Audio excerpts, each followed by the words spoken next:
Uh, Hello. Welcome to Eight Questions with. I'm your host, Patrick from Have Cheetah Will View. Um, and tonight we are kicking off the week with Jami Heart. Jami Heart will be with us in about 10 minutes or so, and we'll get to talking. Um, Glad you guys are here to watch this interview. Um,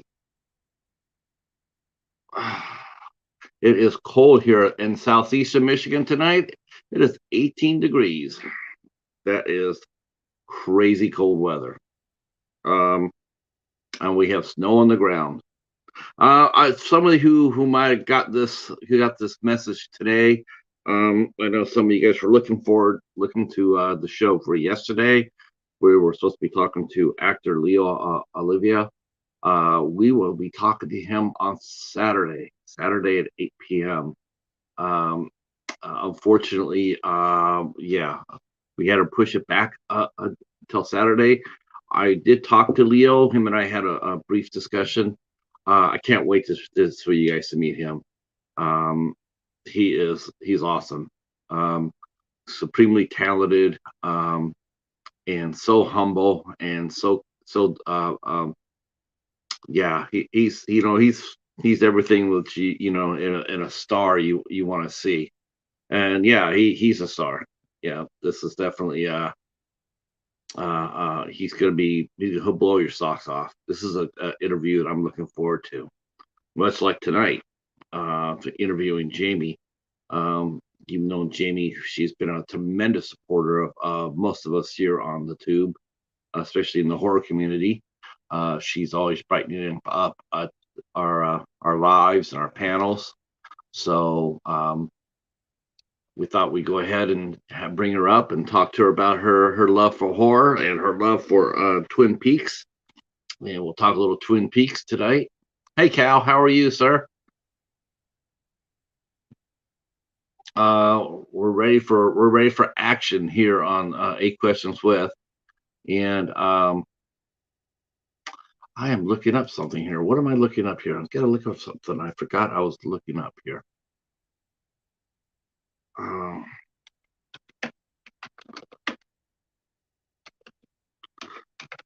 I know, huh? Typing while I'm on the air. It's almost like radio, except you get to see me. If I was not on here right now, I'd be like on the radio. Uh, let's see. I'm gonna bring up some fun. I'm gonna talk a little bit of Twin Peaks, so I want to find some good questions here. We'll talk about it a little bit. Wow, 1992. I remember the show was on 1991 to 92 or 1992. All I know is that Twin Peaks was at the time, even today, even today, I don't think Twin Peaks has ever been matched as far as just the crazy fanaticism that it was. Uh, it's one of the most weirdest things I've ever seen in American entertainment history. How one show was like absolutely watched by everybody. Um, I mean, everybody's watching it. Um, People have gatherings and people have over. I saw the first season. I saw at least like 5 or 6 episodes in a nightclub. Uh, they opened the doors and got a big screen, and people there'd be like 300-400 people. I'm not kidding. 300-400 people in the club, and they'd be watching this. They'd be watching Twin Peaks and then talking about it. Um, Never seen anything like it before or nor since, as far as that goes. I mean, it was about as hot as you could get for a TV show. And yet, by the end of the next year, the next season, it was over. It was absolutely over. Um, it struggled. In fact, I dare say it might not even made the whole season. It went from being what you needed to watch to like nobody's watching it at all. I personally don't know the reason why. I actually have the second season. I found the second season at a Big Lots, and I still have it. Of course, but finding the first season is next to impossible as far as finding it find it in good condition or finding it for without selling your firstborn. Um, but it was a star-making episode. I mean, then they came out with the movie, which was a very disturbing movie. That movie was really disturbing, and talk about a horror film. Um, that was and I mean that is, it was a very scary movie. It was like the subject matter was deep. Um, I saw the Twin Peaks Fire Walk with me um, at the theater. I saw it at the cameras. My friend Pam Kelly gave me a ticket, and I went on over and watched it. And the theater maybe had like 40 seats. It was a small screen. There was probably maybe about 15 of us in there for that. Um, it was a good movie though. Um, it was a star-making movie.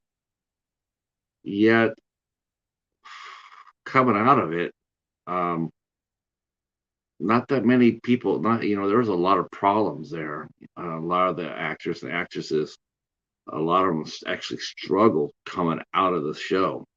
Of course, this was created, and I believe the first episode was directed by David Lynch. Up at that time, the only thing I ever watched from David Lynch was Eraserhead, which I also saw at the cameras. Um, if you haven't seen Eraserhead, that's a movie you need to get to see. That's a trippy ass movie. It's a horror film too, but it is trippy as hell.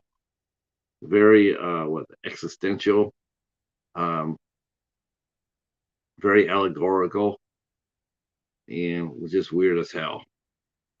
So up to that point, that was the only exposure to David Lynch I had. Um, and then I saw Twin Peaks, the first season. I didn't see the second season. That's the thing is, the funny thing is, I never watched the second season. Um, I do remember that the cast on the show, uh, I know, remember Kyle MacLachlan was the star of the first season. Ray Wise was in the show. Of course, I've seen a ton of Ray Wise's work after that. Then you have Laura Flynn Boyle, who did Men in Black 2. Hi, Katie. We'll be here talking to Jamie here pretty soon. She'll be here by 8 o'clock or so. Give me 1 second. Make sure she's not in the basement. No, okay.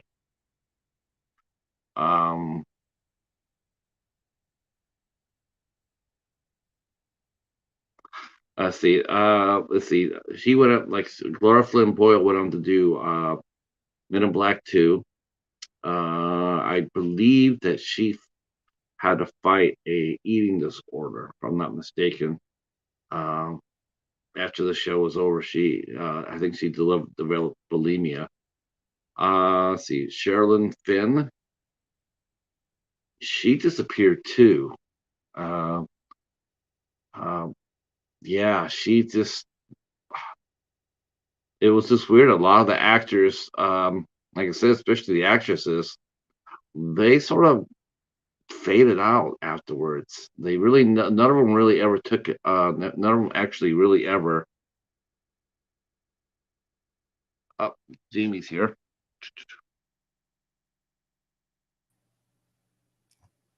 There you are. Hi.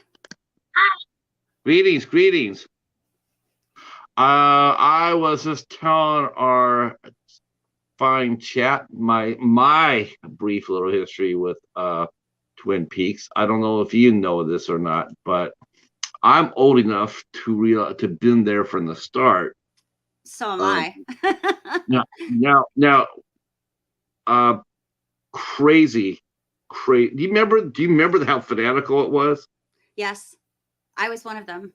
Um, there's never been anything like it since, nor Not, before. yeah, not exactly like it. There's definitely been shows that have tried to be like it. It's influenced a lot of things, I think. Especially when it comes to stuff like Shameless, Shameless. They're definitely shameless in what they show. So, yeah, I think shows like that without Twin Peaks coming before it, I'm not sure there could have been a Sopranos or, Shameless or Riverdale. Um, I was gonna say Riverdale will be a good comparison. yeah, that's a really good comparison. Now, I read a book. You have the book. I gotten it at the Dollar Tree, and I had mentioned it to you, and you had said you gotten it. Yep. It was actually the fiction. It was a fictional book, but it was the history of Twin Peaks. Mm-hmm. The town. That was a fascinating book. I was great. That was a fantastic book. It is. It's a hard read though because it's like a bunch of files like just thrown together and you kind of got to follow along as if you're reading files. The Right. final dossier is kind of like that too. That's another book that came out after the show aired. I'm talking about season 3. And that one is set up similarly, but at least that one has more of a linear aspect to it. I had a really hard time reading the history of Twin Peaks. I have that book right here. Yeah, I have I loved two. it. I have 2 copies actually right here. Yeah, that's the one. Yeah. I love that book. I thought it was the way they put it together, mixing fact and fiction, the way they did. Mm-hmm. I thought it was fascinating. I love books like that, and I have this too, which I had this back when the show aired to begin with, but I had gotten rid of it or lost it. This is the Access Guide to the Town. It's like a travel guide, Oh, that's which I think is so cool. It's got different things about the restaurant, the characters, the woods, um, all kinds of stuff. The logging and everything. It's pretty cool. It's kind of strange too. it is. So the other book. The other book is strangest too. Yeah. I But this is mean, like a tour guide, you know what I mean? It's like a tour guide that they made. And my mom bought it for me that Christmas, that first Christmas 1990, right after the show first, came on. And I had it for a long time, but I lost it. And then my husband, he found this somehow and got it for me. And this one's in really good shape. So I, I'm surprised. I was gonna say, I was trying to think of the reaction to the first season of the show. I'm trying to remember how another. I mean, the only show I could actually think of that maybe had the same level of crazy fandom and yet dropped was probably like Batman 66. I mean, it was so popular, so crazy popular in the second season, and yet by the time the third season ended, nobody wanted to. Every people has stopped watching it. I've Yeah, never seen the show go so like. I mean, people who weren't there just don't understand this, but Twin Peaks was a national phenomenon. I mean, it mhm. was beyond blazing. And the first season was just so there. But the end, how many episodes were in the second season? Was it only 13? No, the first one was only 7, the first season plus the pilot, so 8 episodes total for the first season. The second season was like 28 episodes or some ungodly amount because they luckily they might have gotten thrown off TV sooner had there not been a strike. And when there was the strike, they took advantage of it and they kept making episodes of Twin Peaks. As far as like, oh, sorry, I'm itching my nose because it's itching me. Sorry. Um, as far as like the controversy goes, the way I saw it back then was everyone got so super hyped because they kept asking the question, who killed Laura Palmer? That's a problem. See, because it wasn't supposed to be solved. They were never supposed to solve who killed Laura Palmer. It was supposed to be like the center of the spider web. And then all the other stories were supposed to like spring out of that one, right? But that's not how it ended up being, because media takes stuff and they hype it up, you know? And so they hyped up this whole who killed Laura Palmer thing. And I saw that as bad back then, and I still see it as bad today. I think that that was part of its downfall. If they would not have solved that murder. Now, granted, that is one of the greatest episodes to ever air on television ever. I mean, that episode, it broke me, and I still to this day have not seen anything even close to, you know, the episode where they reveal Leland. In any show, nothing comes even close to that on network TV that I've ever seen. It was violent, it was scary, and of course it was directed by David Lynch, which makes it better. I thought they didn't reveal that until Firewalk with Me. No, everyone knew. It was like, what, how many episodes in? Was it episode 14 of season 2? I might be wrong on that because I'm not sure, but they did it in the middle of season 2 because the public demanded it, supposedly. What really demanded it was the suits upstairs. You know, they just wanted money and they didn't care. You know, they didn't want to mess it up. They did mess it up, though. That's what people didn't understand. The public out there was saying, who killed Laura Palmer? They had parties over it. They had funerals. Oh. I mean, they were going nuts over this whole thing. But the thing is, it was never supposed to be solved. So when they did decide, you know, hey, we have to solve it because the public is demanding it, because they kind of did. But see, the public doesn't ever know what they want. People got to start realizing that. The public doesn't really know what they want. And the media definitely doesn't know what the public wants. So the suits upstairs need to quit worrying about, you know, all of these, you know, other side issues and start concentrating on creativity, because I think that since then I've seen a lot of that kind of stuff happen. You know, that was around the same time where, you know, like, you know, movies would come out and they have test audiences and stuff like that. All that stuff started coming out all around 1990 when that show came out. So I don't know. I saw it as, you know, a bad thing. I knew immediately as soon as they solved it that the viewership was going to go, and it did. And I told my mom, I remember sitting there going, Mom, this is bad. This is bad. This means that, you know, people are going to stop watching the show. And sure enough, they did. Yeah. But, I mean, you couldn't talk about hot and cold stuff. I mean, it was like, I think part of the deal was, as far as Laura Palmer goes, you got to look back toward the, you know, where that started from. And that actually was Dallas, you know, who shot JR. That one question came from there. But the idea of Laura Palmer actually came from two things combined. Him and Mark Frost were writing a movie about Marilyn Monroe and the tragedy of her life. And that sort of was part of the inspiration. And then the other part of the inspiration was Mark Frost read this story about this woman named Hazel Drew, who back in the 1800s, they found her body, you know, wrapped in plastic on the edge of a river. She had been one of the, you know, upper crust of their society in that town. And they found out she lived this crazy double life, you know, and that inspired, and you can look this up. There's a book about it. Actually, there's probably more than one book about it. You can find it on YouTube real easy and find out her story. Hazel Drew. They used those two things as part of the inspiration to create Twin Peaks, which I thought was fascinating. Well, what I meant by the question, though, I meant by the mystery part, you know, where as far as Dallas goes, it's like when they did the show Who Shot JR, it took over the country. I mean, It was fanatical. It's like, you know, it's the same thing. It was like, who did it? And the whole they had a whole summer to build up to that. And it was I don't think it, honestly, as crazy and as fascinating, and everybody wanted to know who did it. It was Twin Peaks, the first season was liked on that level. I mean, but I still think it was more hyped it was more. People were watching Twin Peaks as almost probably at the same level as Dallas when at the peak when they revealed who shot Jr. And that's what I was talking about. Like, people were talking about it everywhere. Um, Yeah.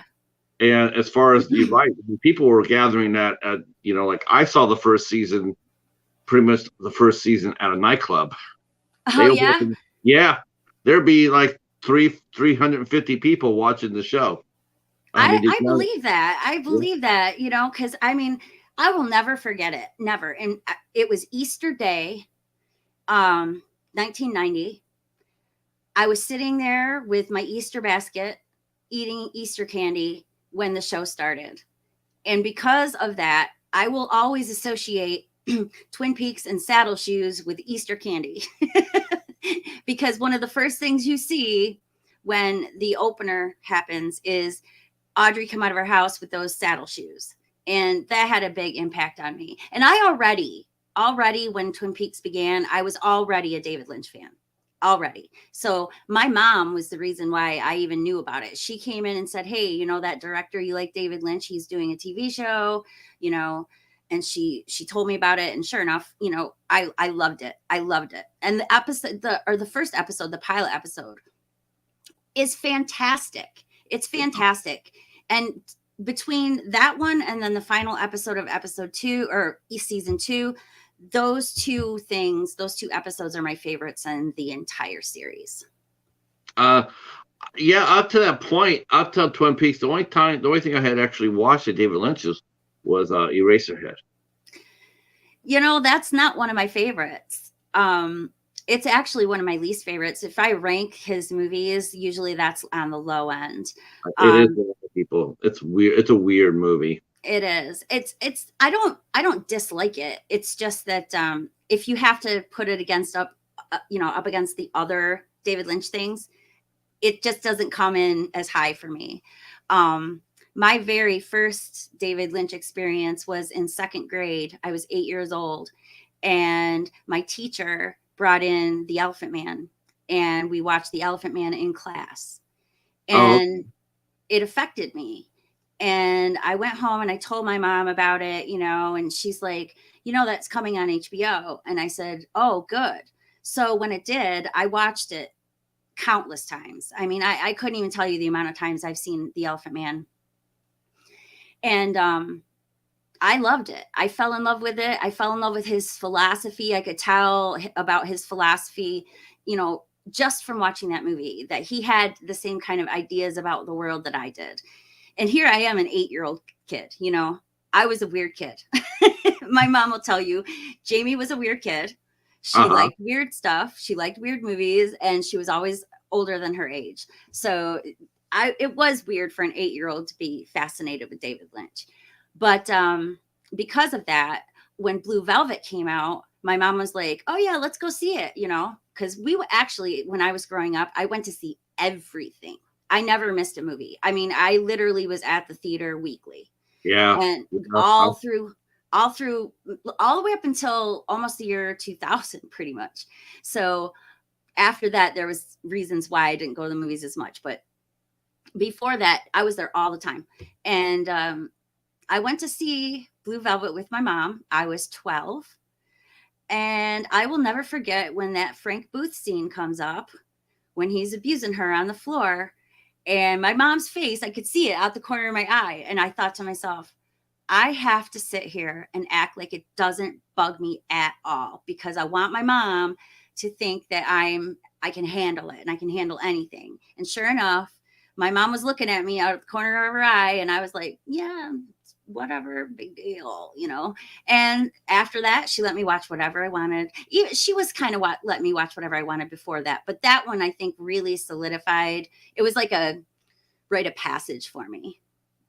My mom, my mom never really, she never really, she let me do whatever I wanted to, as that goes. I mean, I was watching early horror. I was like you when I was growing up. I was at the theater just about every week. My parents, back then they used to show double features. Yeah. So I was gone for 4 hours, and my parents were so happy with that. Not that I was a bad kid, but then because I was, they could have the house to themselves, and some private time or whatever. So it was, tickets were very cheap at the time. So here's $5. Go in there, get yourself a popcorn, and I'll pick and call me when the movie's over with. And I saw everything too. It was a crazy time back then. Yeah. Hi, Tiffany. Hi, chat people. Let's see. We got Charles is yeah, we got a few people here. Thanks for coming on in, by the way. Feel free to share us out if you'd like to. So I mean, so I was going to ask you about your, when you were younger, how did you get into your love of horror and weirdness? That's And an interesting story too. sure. When I was 3, my parents wanted to go see Jaws, and there was this double feature playing at the drive-in that night. It was Freebie and the Bean. I don't know if you've ever heard of that movie. Oh yeah, Alan Arkin. Yeah, Freebie and the Bean and Jaws. Well, they thought, okay, she can stay up, for Freebie and the Bean, but she'll go to sleep. She'll go to sleep. She won't stay awake. But see, that they didn't know. I stayed awake the whole time, and I was more disturbed by the barbecue scene in Freebie and the Bean than I was by anything I saw in Jaws. I got burned really severely as a child. When I was 18 months old, I dumped a hot pot of coffee over my head, and I got burned down all down my right side. And I still have a couple scars from it. They'll never go away. They'll always be with me, but it affected me. And when I saw this guy fall on the barbecue, I got really upset, and I started screaming "Hot Man" in the back seat, and my parents were all upset over that, but Jaws comes on, and they're like, "Oh my God, she's not sleeping," and I was like, "It's fine, I want to see it."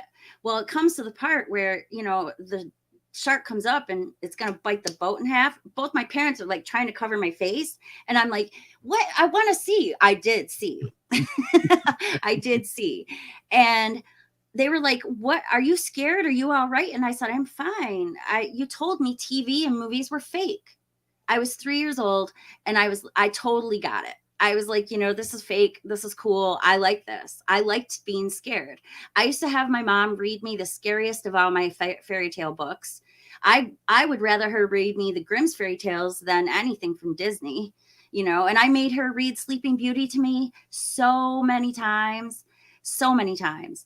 And I think my love for horror really began with, books, childhood books, and Jaws. Hi, Hobbs. Hi, Hobbs. Oh.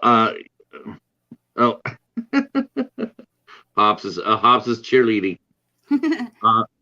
I was 12 when I saw Jaws, and it was the first movie, actually, of all the movies I've so I had to walk out of. That was the only movie I ever did. I mean, as far as walking out because of what I saw, it's like it wasn't so much because I was scared, but I was more grossed out, and so I had to walk out and take a deep breath and settle down, and then I came in and I watched it. I have never walked out of a movie or had a movie affect me like that since. I've had movies where I walked out really mad. I've had movies come out where I've been, like emotional. But as far as just walking out because it was too much to watch, Jaws was the only one that did that. Though I will say that Phantasm would have been the second movie if had I watched it at the theater, but I didn't. So, but Jaws was the only one. So I get that. I watched everything when I was a kid. I cut my teeth as a fanboy, younger than that. I was reading Lord of the Rings. I was reading Stephen King. I was reading oh my gosh, Richard Matheson. I was reading Richard Matheson. It's like, anybody's read him. That's not kid reading. Ramsey Campbell. I mean, that type of stuff. Yeah. But so 3 years old, that's pretty young to be cognizant of the what you were watching. That was It that it really was. And but see, I had seen Bambi before that, and Bambi bothered me. I was bothered by Bambi and the mom dying. I was so upset over that. And my parents, they were like, "Oh, she's timid." But the thing is, I wasn't timid about that. And they had to tell me, "Hey, Jamie, nothing you see on TV and in the movies is real. It's all people just play acting." And when I realized that, I was like, "Oh, well, okay, then everything I see, all the blood and all that, that's just fake." So I was fascinated by it. I was fascinated by Jaws, and to this day, Jaws is probably one of my favoriteest of all the horror movies. It'll always be in my top 10 because it was the movie that started it all. Um, if I had to go on and say what solidified it, though, um, what solidified my love for horror was Friday the 13th. And here's why. I had never been allowed to watch a horror movie by myself, or even on my television, that was, that of that caliber, back in 1980, because I was only about, 7. And my babysitters wanted to come over and watch Friday the 13th because it was coming on HBO. And my mom was like, "All right." And I begged my mom and begged her for like a week, "Please, can I watch it with the babysitters? Can I watch it? Can I watch it?" She's like, "You know what? Okay, you can do it, but if you get scared and you have nightmares, then you're never going to be allowed to watch this stuff again." And I was like, "Okay, cool." So I watched Friday the 13th with my babysitters when I was about 7 or 8. I think it was 7. Could have been 8. And it solidified it. I was like, "This is it. This is for me." I love all movies. I mean, I'm a big movie buff. right. But if you ask me, I'm going to pick a horror movie every single time. Sure. If you give me a choice of movies, I'm going to pick the horror every single time because it's the genre I feel most excited and interested by. Right. Um, I'm not a rom-com girl. I really don't like rom-coms. I think that they're most of the time dumb and boring. Yeah, they're predictable. I mean, that's the Yeah. thing about rom-com. They're too predictable. I mean, there's a few I'm sure out there that I do like, but I'm very like I wouldn't pay money to go to the movie theater and watch a rom-com these days. It's funny. The only thing I like, it's known here, so everybody knows. I watch. I like Hallmark movies, and people say, "Well, why do you always know what's going to happen?" And it's true. It's pretty much formulaic. Um, I just loved watching so much. Not so much the movie itself, but I really like watching the actors, you know, in the movie. So everybody has a different take, even though it's Right. basically the same plot line. Everybody plays it differently. And that's really interesting to see that, especially what those actors that actually have a director that will let them play a little bit with that. But Yeah. rom-coms, yeah, you're right. You're right. They're too predictable. And once, just for once, you'd like to see, like, them not get together. Though I just there are some ones that really do work, like Crocodile Dundee. I mean, yeah, who doesn't watch that last scene and get choked up? yeah.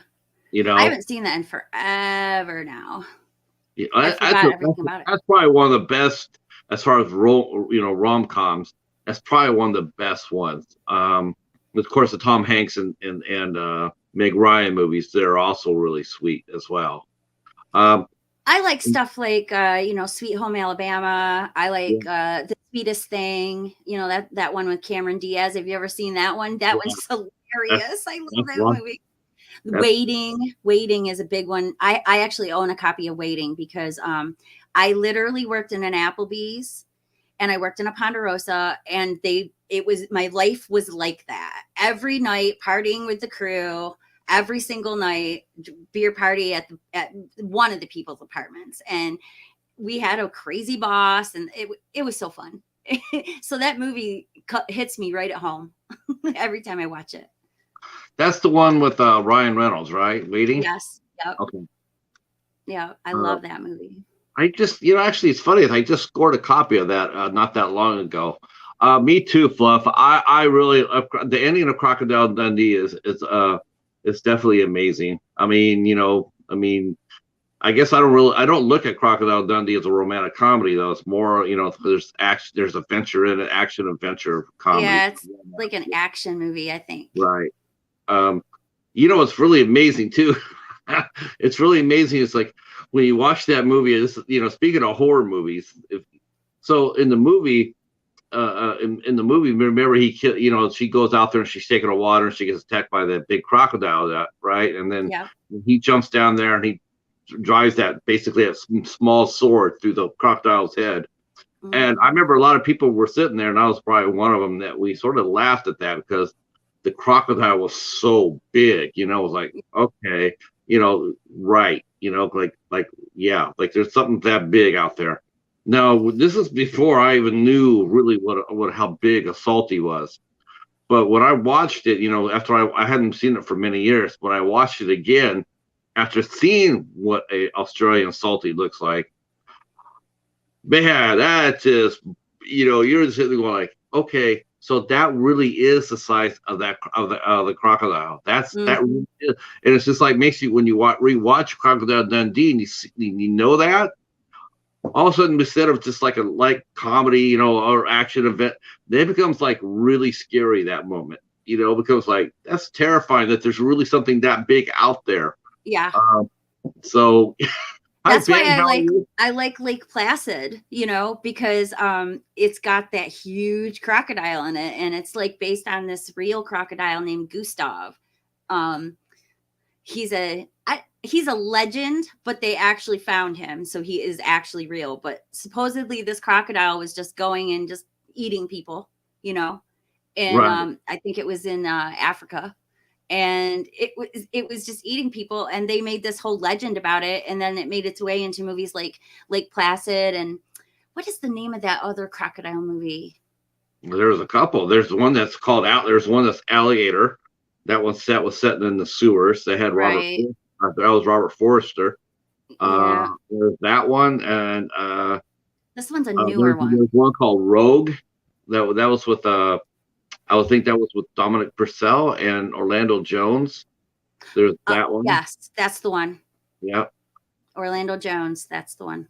Yeah, Yes, that and was. Betty White. Betty White, she's so fantastic in that movie. She's so hilarious. What a tragedy. I'm gonna miss her. I loved her. You know what? You got to celebrate the fact that she lived to 99. I I mean, know. celebrate the ride. You know what? This is from me, but when she passed, I mean, I'm very happy because now she's reunited with her husband. She never remarried. Yeah, I You never, know. if you go back, you never read anything about Betty White dating anybody. Mm-mm, You never saw her. They never reported her on that. No, mm-mm. she never did. So her No, heart was always, yeah. she was America's sweetheart, and I loved her. And I loved her because she reminded me of my grandma. She really did. My grandma looked a lot like her.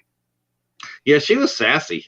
Yes. I mean, she really was. She was sassy. She was sassy on a Mary Tyler Moore show. Yep. And I mean, I love that Sue Ann Nivens. I mean, she was spicy. People Yes. don't realize how spicy she really was.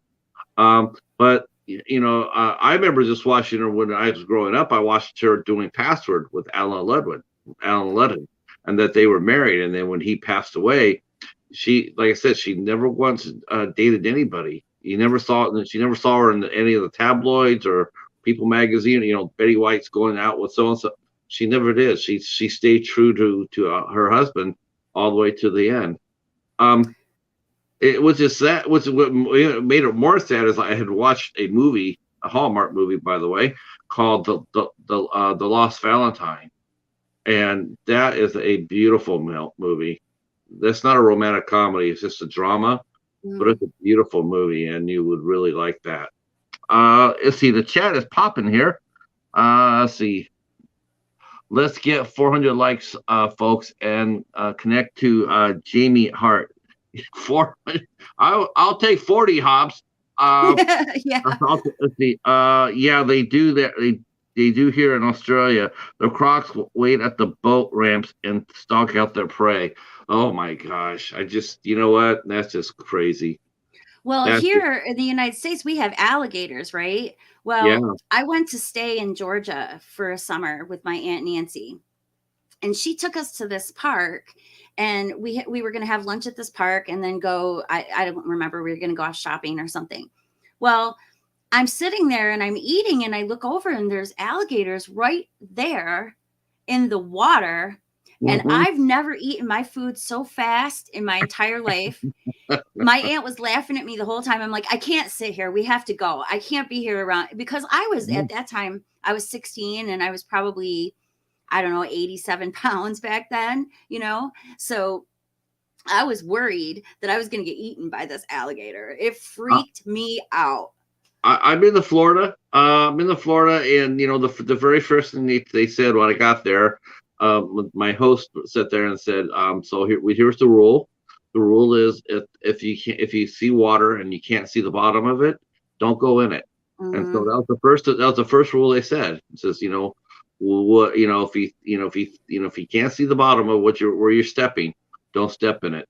And I told seeing my first alligator, and what's funny is there's people fishing on the side of the river, of this river, and I'm thinking and I can see alligators in the water, but what they built was those concrete pillows. You never yes. seen those? Yep. Yeah, it would slow down the alligator because the alligators come out of the water fast, but they Yes. can't climb over those fast.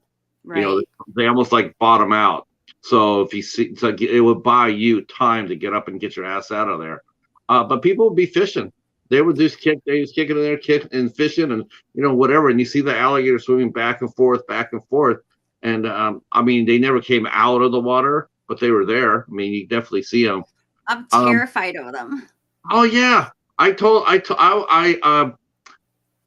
it looked briefly there that my wife's job was going to have her move to Florida, transfer.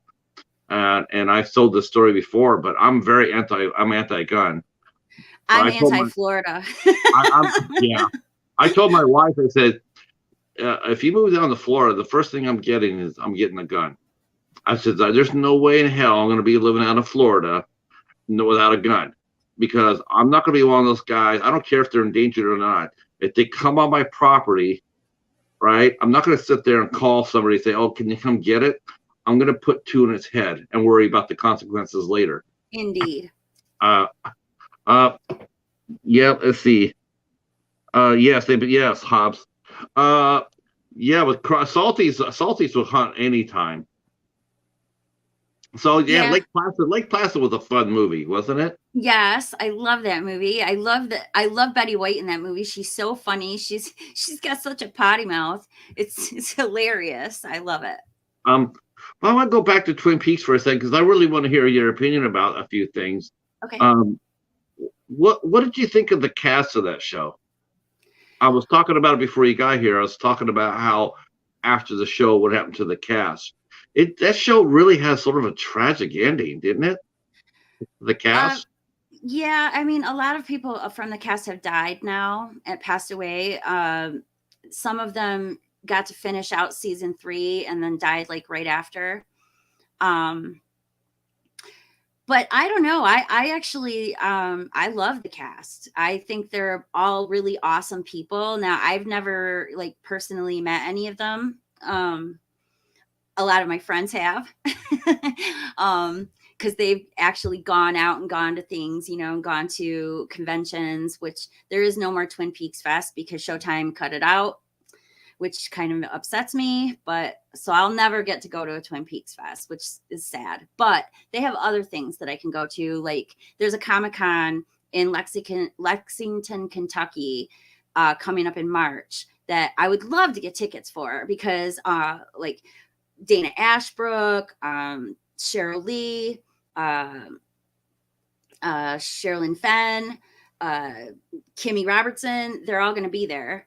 And Kimmy and I might be related. So it's very possible. Very possible. Yeah. Because I asked her, I said, "Are you of the Scottish Robertsons?" And she said, "Yes, I am." So it is possible. It is possible we're distantly related. Have you ever done that before? You ever done one of those ancestry trees to find out your No, family? no, I would like to though, because my family claims to be, and this is going to sound really crazy, okay, but my family does claim to be descendant from Macbeth and King Duncan. So, which I think is absolutely insane. A lot of people don't even know they were real people. So, Well, a lot of people didn't know that Robert the Bruce was real. I know. Isn't that crazy? My family fought with him at the Battle of Bannockburn. My family did fight with him. So I can trace back to at least, oh, I can trace myself back to in the 1800s, but like other people in our clan, because it is a Scottish clan, can trace it back to like 1100. So it's crazy. I think my wife tracked her family down to like I think she tracked them down to like the 1700s. They came from Europe, but I think she tracked them to like 1700s. I'm afraid to look at mine. I'm afraid. I'm absolutely terrified. I'm just like, because my family came here in 1919 from Lochleven, Scotland, which is a yeah, lake. my folks came before that. I see. My grandmother was born here, but my great grandparents were born in Ireland. The only thing I know about my family is I know that my family suffered loss during basically the first modern Holocaust, which was it's called the potato famine. Mm-hmm. We call it Black 47. Um, and that's where the English starved the Irish off the property, and that's where the mass exodus from Ireland to the United States came from. They were forced to leave. That's as far as I go. I don't know. I don't know. I can't go any deeper like that. I'm a little nervous to do so. I I know just stories like my great grandma. She told me things like, we have a family plaque, and it's got basically it's a crown, and then at the bottom of the crown is a man in chains, and then there's a hand holding up the crown. Well, the reason we got this crest, this family crest, is because my family was part of the the November 5th Guy Fawkes plot. Well, my family basically caught them, and the people that tried to assassinate King James. So my family was given this lordship and this family crest and a plaid. And we had the plaid before that, I think, but they added the man in chains at this time to the bottom of the crest as an honor because we basically hunted down the king's would-be killers.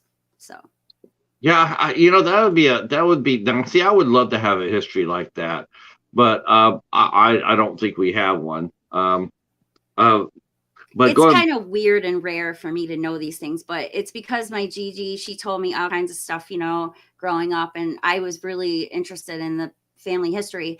Plus, you can look up Robertson on Wikipedia and you can read all about it. So, um, welcome Al, welcome John from Doomsday Crypt. I'm glad you're here with us. hi. So growing after Jaws, after 3 years old for Jaws, so did you get into as far as creativity goes? How old were you when you started to? Did you write as a child? Did what did you do creatively as a child?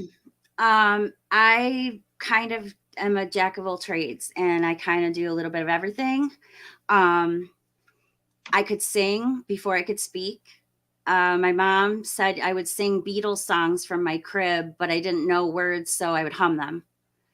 Okay. And so I wanted to be a singer. That was my goal. That was what I wanted to do. I wanted to be a singer. Acting or anything else was going to come in completely second to music. And I started out that way. That's how I wanted my life to go. But I developed a pretty bad stage fright, and I ended up not pursuing it because I was afraid to sing in front of people. And I'm sorry, Mom, if you're watching, but it was her, because she would be listening to me, outside my room, and it would scare me, because I was just trying to practice, and it made me feel a little intimidated. And then one time I was auditioning for The King and I, and she came into the audition when she wasn't supposed to. And since then, I lost I just couldn't sing in front of people. I was terrified, even though I did chorus and a cappella and all those things. I still would sing like around my friends and stuff. I just wouldn't do it professionally. It wasn't until 2011 that I finally got over it and wanted to sing somewhere outside. So I did some karaoke contests around here, and I did well. I did very, very well. But unfortunately, I am a day late and a dollar short, because I have a disease called Hashimoto's disease. And what it is it's a thyroid disorder. And that's why you'll hear me clearing my throat all the time, because I have all these nodes all over my thyroid, and they're pushing on my vocal cords. So it really hurts to sing now. It's painful. But whenever I'm feeling down about it, and I get upset about it often, I just go to my SoundCloud, because I do have a SoundCloud with about 20 songs or so that I sang, karaoke style. I call it my drunken karaoke SoundCloud. Drunken karaoke. I don't know. Where have I heard that before? I'm trying to remember if I've ever heard anybody doing drunken karaoke. It sounds like something everybody wants to do, right? Yeah, Drunken but karaoke. I want to say there's somebody here in the chat that does that, but I'll let them speak up. Yeah, Hoff says he sang Danzig's Mother at karaoke. That's not all you sang there, partner. Yeah, I mean, I have a SoundCloud. If anybody's interested in seeing or listening to it, I can link you to it. Sure. It's embarrassing a little bit. I gotta find it. Oh, I'm gonna have to look it up. I don't have it saved. Well, I'll tell you what, just to make you feel better, I'll take a listen to it. I'll listen to it, and then I'll tell you what I think. Okay. And then you can sit there and say you had a professional talent buyer listen to your voice and tell you about it. So there you go. Don't feel silly. I think singing. I mean, I can't sing worth a lick, but I do recognize talent. I've always had the ear. And I'm that's really been, it's fun. When I was young, when I was in my, late teens and early 20s, I could sing. I could sing well, and I probably should have done something with it, but I didn't. And there's a lot of reasons for that. There's a lot of reasons for why I didn't pursue anything. Sure. I should have. I really do wish that I would have now. And do you have regrets, Jamie? I mean, do you ever look back at your life and have regrets? Many. I do many regrets. It's like I made a choice, to, instead of selfishly pursue, a career that I wanted. Because you have to be cutthroat, right? When you're going to do this stuff for a living. If you're going to move to Hollywood, or you're going to try to sing or dance or act or whatever, you kind of have to be selfish and cutthroat. And I'm not like that. And I fell in love in college with my husband. Yeah. And that was in 1994. And I just didn't care. Like, I was like, well, I'm in love, I'm going to get married, and that's it. I just kind of decided that, I wasn't going to be anything special. I didn't see myself as anything special. So, I was just going to get married and that was it. I was going to be a wife and a mom and maybe have a career somewhere down the road. But even then I wasn't sure what I wanted to do with myself. And it's funny because I ended up, I did get married. We're married. We've been together 27 years now. We've been married for 21 years. I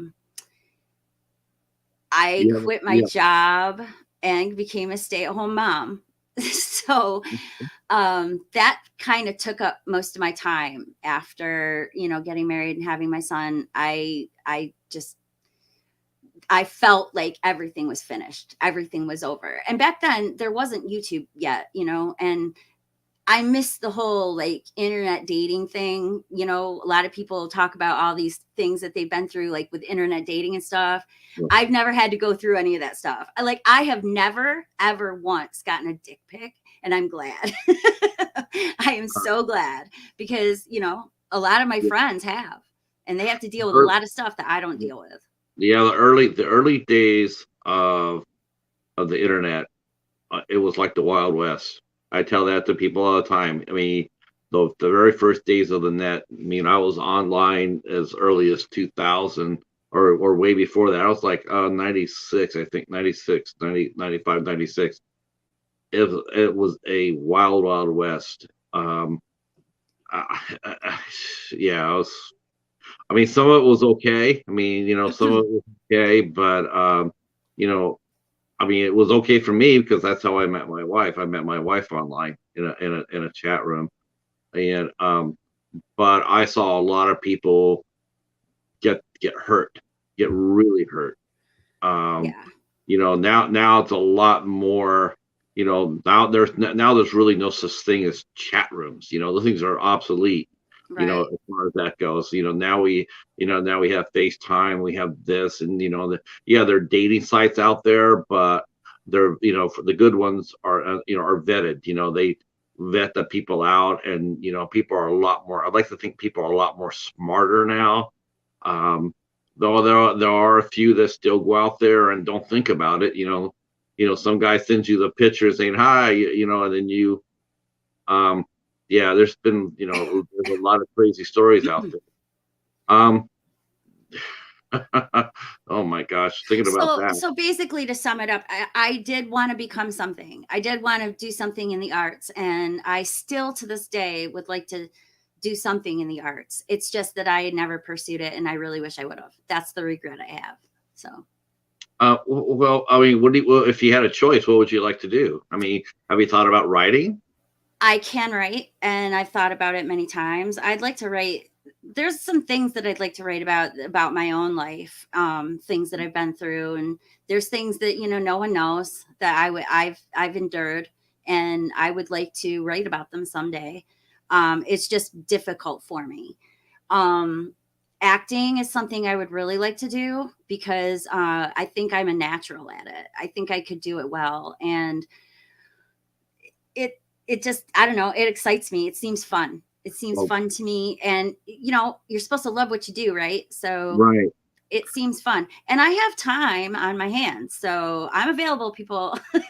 Well, I mean, what city or suburb do you live in? I mean, not necessarily, I live in Western New York State. Okay. Sorry, my hair. I live near Buffalo. Okay. It's actually an hour and a half away from Buffalo. The home of Lucy, Lucille Ball. She lived in my hometown. Or she was born here anyway.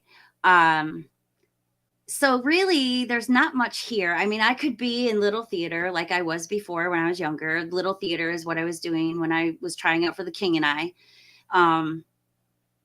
I could do that around here, but it's not lucrative. It's not any big deal, I would like to do something that has a little bit of substance to it, something meaningful. You've done some acting though. You have done a little. I mean, I've done a little. I did some, acting in town, and then also I've done some voiceover work. but it's very little, very little. I just did a little voiceover for my friend's Twin Peaks fan film. You probably won't even know it's me because he changes my voice up and has it repeating over and over again. So you probably won't know it's me until you look at the credits. So I did that for him. And then another friend of mine, like 2 or 3 years ago, made a little movie. This was right before COVID hit. And I did a major part in that. It was just me leaving a answering machine message. My character's name was Susie. And basically this answering machine message was me telling my boyfriend that I was pregnant. And then the rest of it is about how he handles it. And it's really good. It's really good, but it didn't get out there because COVID hit and he didn't get it out there in the circuit. He was going to put it into festivals in the UK, but I don't know if he ever did. So yeah, but that's basically it. Well, it's still not too late. I mean, if this is something you want to pursue and you have the time to do so, I mean, you are in one of the 3 big places to do so. I mean, you are in New York. It's not that bad. Yeah. I mean, it's not too late to pursue that. As far as being cutthroat goes, I mean, I don't know. Actually, it's funny now you mentioned that because I was actually talking to I guess I was supposed to have on yesterday. We'll be talking to him this Saturday, and we were talking about that briefly. Because it's like with more streaming services, there's more opportunity, and as far as getting out there and getting your name out there, it seems like it's both. It's actually he's actually thought it was a positive thing. There's more work out there for people if you get out there and you get the right tape, you get the right person. Who knows what could happen. It's just getting up there and doing it. To actually get up and go out there and do it.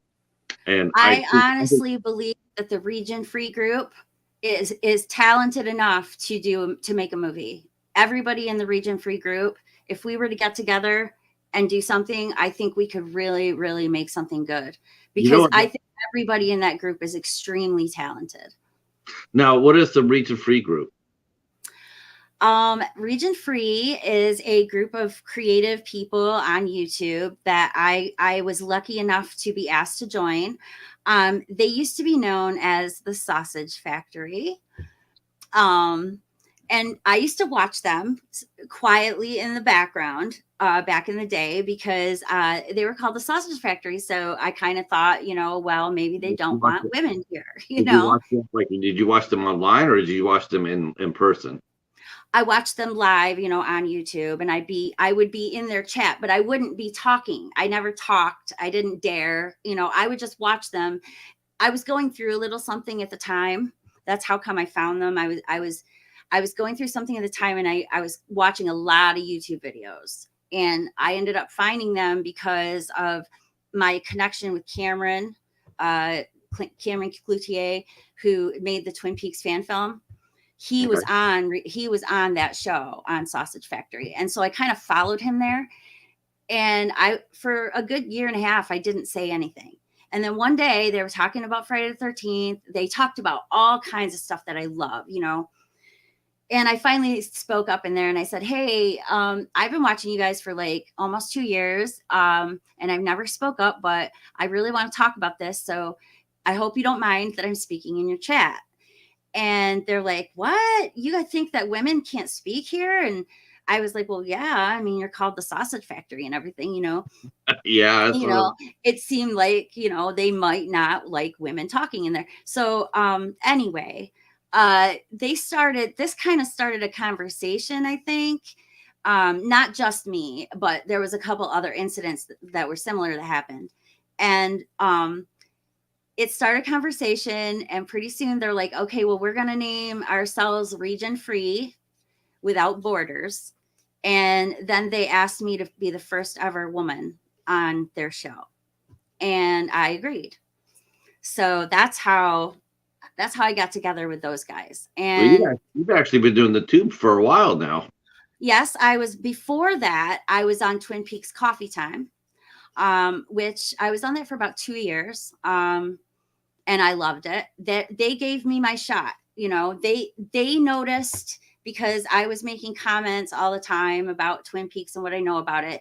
They noticed that I had a certain knowledge level, and they were like, well, why don't you come on? Why didn't you come on? And it took me forever to you know, muster up the confidence, because I had just been through this traumatic illness, you know, which unfortunately made me gain a ton of weight, and then I took it off again. And because of that, it messed with my head. So I had a hard time, you know, I didn't want to be seen on camera at first, but Yeah. eventually about 3 or 4 months in, I got a camera and I started doing coffee time on a regular basis, and every Sunday talking with them about it.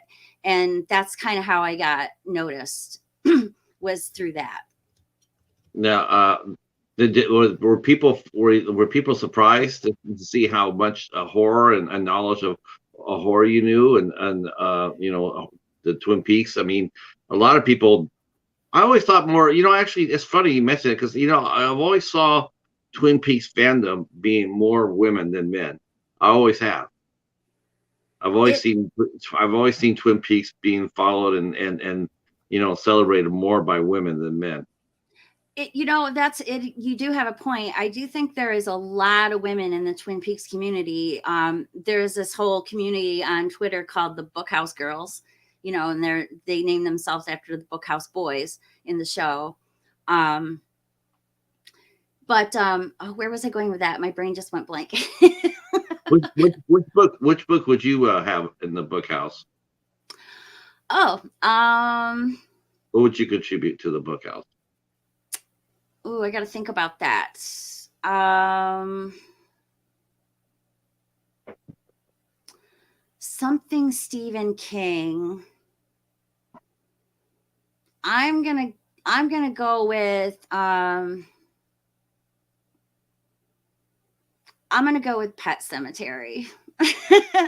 That's one of my favorite Stephen King books. Misery is another one that I like, and that one was on my mind too. But chances are I read Pet Cemetery so many times that would have to be my book in there. Yeah, that was a good book. I have to admit, Pet Cemetery was it's one of the better Stephen King books. It Uh, is. I enjoyed that. Greetings, you know, I'm sorry guys again. I'm sorry, you know, you guys, when you caught me earlier this afternoon, I was fine, but I don't know what it is. But at night, my eyes seem to get really tired really fast. So Oh, I think my glasses are out of prescription too. So let me do a little magooing here, because Hobbs is mentioning. Cat's out of the bag. Yeah, let's see. Let's see. The days of meeting girls who claim to look like Jessica Simpson, looking like Homer, looking like Homer Simpson. Yeah, those are over. Um, yeah. let's see. Let's see. Oh, really? Okay. Let's see. They said that your group reviewed The Trees Have Eyes, and they loved it.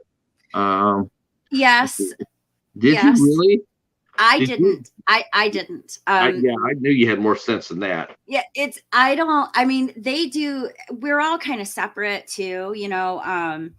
We have our own channels, each of us, and so they're off doing their own thing. And a lot of times I'm not so it, in the know of these things, because look, I've been avoiding going in the region free chat on Twitter because I don't want any Scream spoilers, and I have not been able to go see Scream yet because I'm worried about COVID.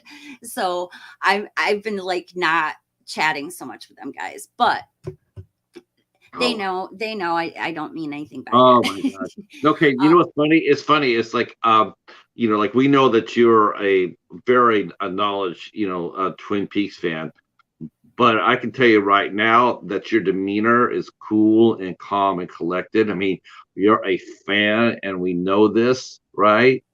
yeah. But have you ever met like a super fan that's just like way driven over the top about the show? I've never met one in person, but I have definitely come in contact with them. They get so mad. I have a hard time too when it comes to discussing controversial things about David Lynch and Twin Peaks with people, because people get into these huge arguments over it, you know, like, well, it means this to me, so it can't mean this to you, and all of these things. And I just, you know, I'm like, oh, I don't want to get into confrontations with people. So a lot of times when it comes to you know, meaning and stuff, and what I think is going on behind his brain when he's writing stuff or when he's making something, I tend to keep a lot of that to myself. I know a lot of factual knowledge and stuff like that about stuff. But when it comes to the personal stuff, I have kept my mouth shut about a lot of things. Like, I have an entire theory about how actually season 3 might be the most political of all of Twin Peaks. Oh, And true. I know what he's saying. He's saying that we are destroying ourselves from within. And I would love to go and make a whole series about that, but it is going to bring me some serious hate. Yeah, but you So know what though? Oh, who cares? I mean, you're just out there expressing what you think. I did not see the third season. I got it's one of those series. One thing I would hope that CBS Paramount releases it on home market. I don't know if they have or it's not. right there. Oh, it is. I have it. Yeah. I Okay. have it on DVD. They I have can't Blu-rays too, but I they're can't find expensive. the first season. Oh, I got a box set. So I have like the whole thing. I got the Oh, whole okay. thing before the show came out. I got the blue box set, which is all the Blu-rays. It has the missing pieces, it has Fire Walk with Me, and it has both season one and two. Now, And then I bought season how, 3 separate. how much did that blue box cost? It was a gift, so I Okay. don't know for sure, but I was I don't just think it like, was cheap. no, I don't think so either. I was just commenting before you got here. I was thinking like I had the second season.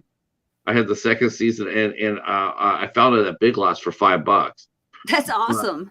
but trying to find the first season for that, I know. It's never. impossible. I've never seen it out in the wild. Not even at used places like disc replay. Never seen the first season at all. And I felt obligated to get the box set, you know, because here I am, a super fan, you know, and I'm going to be going on not TV, YouTube, to talk about Twin Peaks with all kinds of people. So I'm like, I have to own the good set. So I bought the Blu-ray set, and it's a good set. It was expensive, I think, but yeah, it was worth it in the long run. I'm See sure. that see on the wall behind me how I've got that, there's a white picture there. Okay. See, What? that is a script of the pilot episode of Twin Peaks, signed by a good portion of the cast. And it's not even the final draft. That is a revised draft from 1987. So Yeah, that was one of the, is that item you had a bid on or just bought? that was a gift. Wow, Yeah. from your husband, I bet. No, that was my family does a like a draw every year for Christmas, because my family's huge and we don't want to buy for everybody, you know. So Right. we do a drawing, and that year the person that drew my name got me that wrapped up in and wrapped it up in a Twin Peaks t-shirt Wow. and gave it to me, and it was awesome. That person loves you. Yeah. They're No, new to the family, actually. does They your just husband married. have the same love for the show as you do, or is he a horror buff? Do you guys watch films together? Uh-uh. Nope. No, my husband has put up with a lot of crap because, and gone to see a lot of movies because of me. He doesn't really enjoy movies, and he doesn't absorb the information about movies that I tend to. I've been interested in storytelling my entire life, and he's an engineer. he doesn't Oh, yeah. he doesn't care about, you know, that kind of stuff as much, but he does enjoy to watch, you know, movies, and he does like listening to me ramble on about this crap, you know. So otherwise, you know, I think he could put up with me for 27 years. I'm sure he's very happy about that.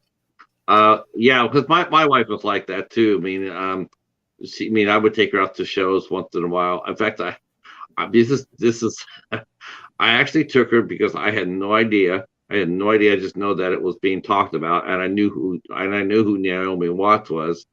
I took her to see Mulholland Drive. That did not go over well. She didn't like it? No, Aw, no, I love she. that movie. I do too. I thought it was fascinating.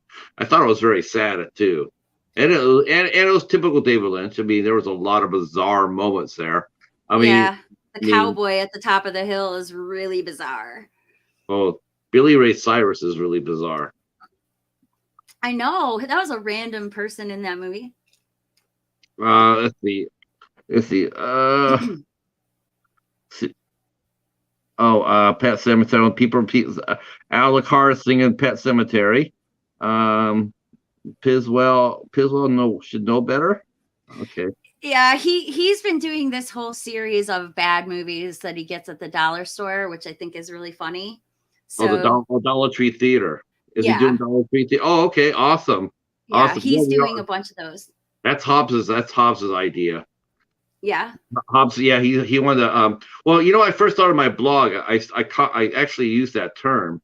I actually used the term Dollar Tree Theater Yeah, when I I first saw started. that. You know, when I very first started my blog, like years ago. And then I never went with it. You know, I never did anything with it, but I used the term. And then Hobbs started talking, and he says, "We should do Dollar Tree Theater." And I said, "Yeah, because you know you know." He says, "Let's do that." So he actually is the one that started this. So now there's like I don't know how many people are doing Dollar Tree Theater, but I know it's spreading. Yeah. Um, yeah, I mean, there's people I come across, and I'll type in Dollar Store Theater, and there's people I don't know in the community, and yet they are doing dollar store theater reviews and Dollar Tree theater reviews, and it's you know it's a lot of fun. I Yeah. Yeah, I mean you know you don't have to review bad movies. You just have to review movies that you got from you know. But it's funny we're calling it Dollar Tree theater, and yet Dollar Tree's now $1.25 theater. I know. They're not even really a dollar store anymore. Like Oh, they're Dollar not. General and all these dollar stores, they're now just a regular old general store. And so they Yeah, should call themselves something else. But, I'm I just waiting for digress. I'm waiting for Hobbs to tell announce the change that it's now going to become Dollar Tree $1.25 theater. Oh, I should tell you that, before putting me on region free, they did test me. They tested my knowledge by Lorne. He decided to have a game show for a while on his channel. You guys should go check these game shows out because they're pretty funny. Um, and basically, what it was is like, he'd ask a question and then we'd all write our answers down. And if we got the right answer, there was a point system and everything. And I did well. I did well in every show. So they knew, okay, she definitely will work because I did know my stuff. Especially if Yeah. you quiz me about The Exorcist or something, I'm going to tell you so much stuff. Oh, yeah, I love The Exorcist. Yeah, me Um, too. that was actually okay. Let me. I don't know if you because do you do reviews on your channel, Jamie? I have done a couple.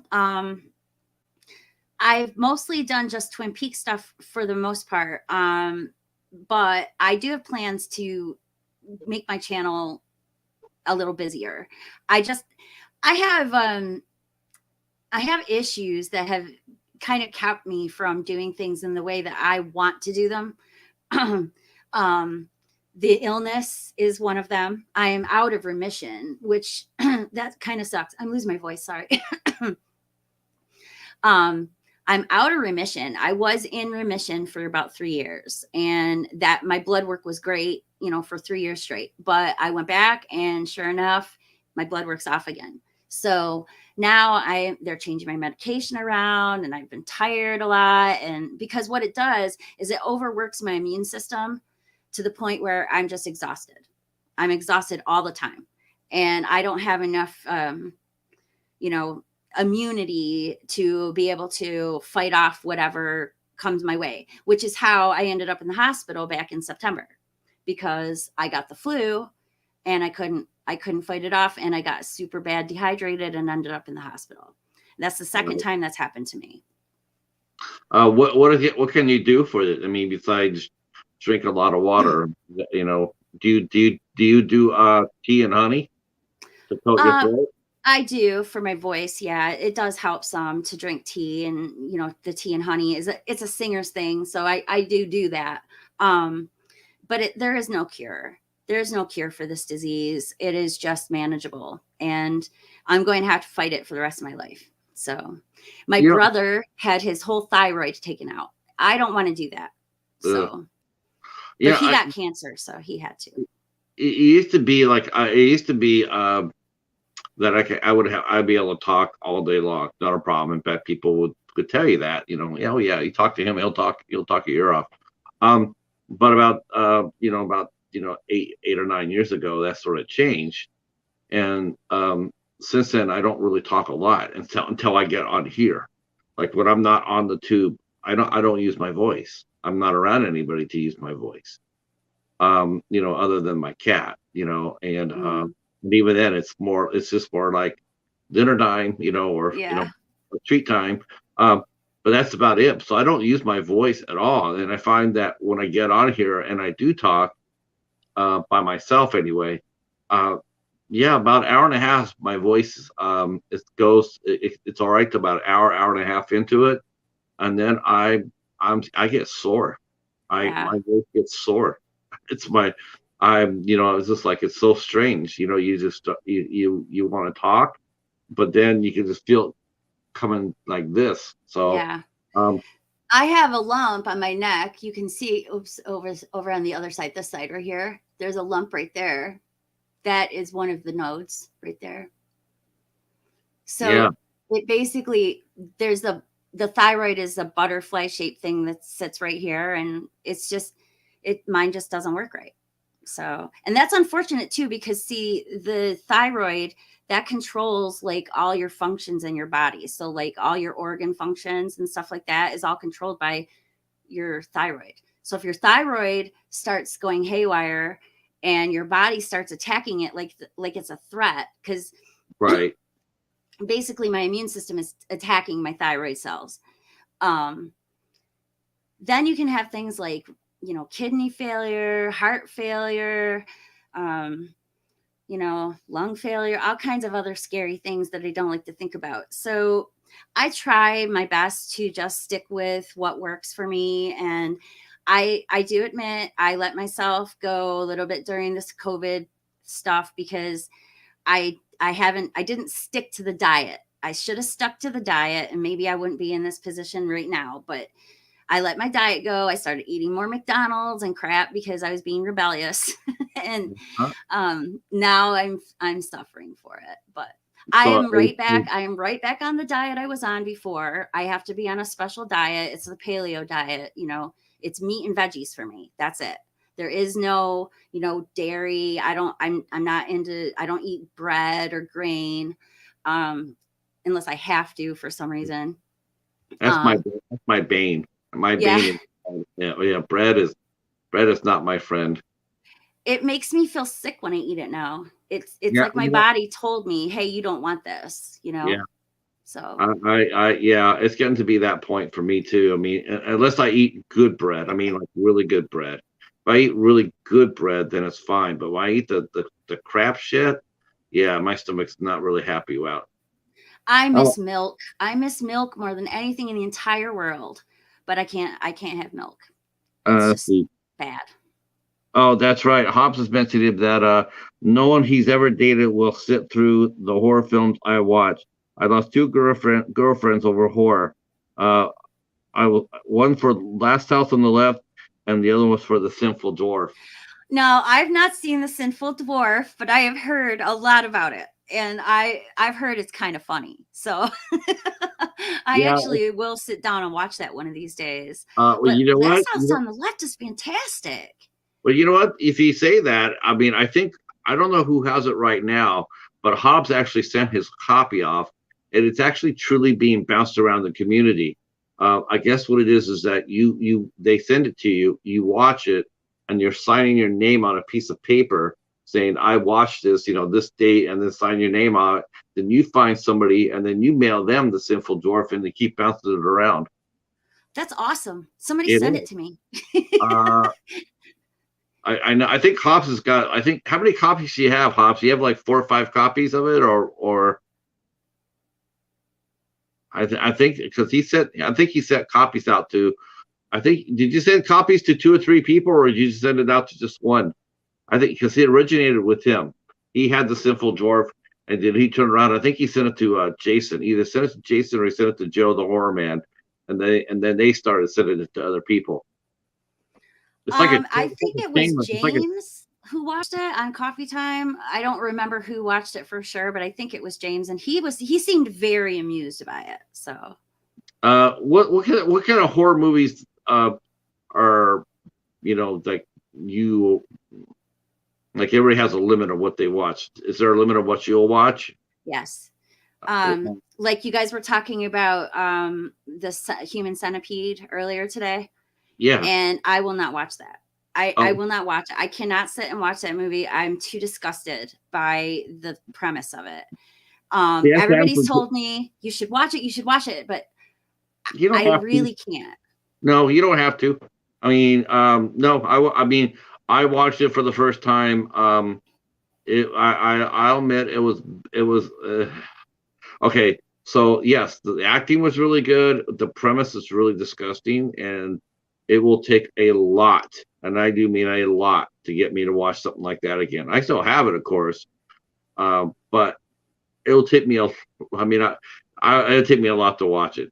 It's I've pretty. never I've never seen like a Serbian film or any of those like super extreme. I mean, I think the furthest I've gone with the extreme ones is like Irreversible. And that's probably That's I the will best. never watch that one again because that Yeah. was so I mean, wonderful good movie. I mean, really, the way it's done and backwards and everything is really interesting. But that scene in the tunnel is just so brutal and so awful. And I can't watch it again. I watched it once. I won't do it again. I gotta steal myself for that. Actually found a copy of Irreversible, which actually surprised me because I go to the library a lot, and like, I know a Salvation Army. I know they call through the book through the movies, and they Mhm. don't always put out everything they get donated. I know this, because it's just really tame movies.